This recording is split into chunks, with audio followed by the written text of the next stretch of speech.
ஆற்றங்கரை ஓரமாக நடந்து வந்திருந்த ஒரு வழிபோக்கனுக்கு வைரம் ஒன்று கண்ணில் பட்டது. இது வைரம் என்று அறியாமல் விலை போகுமா என்ற சந்தேகத்துடன் கடை தெருவுக்கு எடுத்துச் சென்றான். இவன் கையில் வைத்திருந்த வைரத்தை கண்ட ஒரு கடை வியாபாரி 20 ரூபாய்க்கு தன்னிடம் கொடுத்து விடு என்று கேட்டான். வழிபோக்கனோ பேரம் பேசித்தான் பார்ப்போமே என்று 25 ரூபாய்க்கு பேரம் பேசினான்.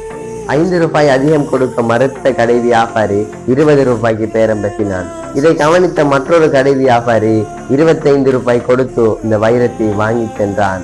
ஆத்திரம் அடைந்த கடை வியாபாரி வழிபோக்கனை பார்த்து, அட முட்டாளே, இதன் விலை பல ஆயிரம் போகும், இதை அறிவில்லாமல் விட்டு விட்டாய் என்று சொன்னான்.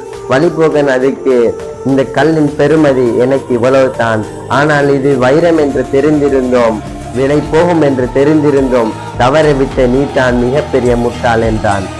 சில பேர் இப்படித்தான், தன்னை இருக்க பொருளின் உண்மையான மதிப்பு தெரிந்திருந்தும் தவறி விட்டுட்டு தவிப்பாங்க. அது ஒரு பொருளாகவும் இருக்கலாம், ஒரு உறவாகவும் இருக்கலாம்.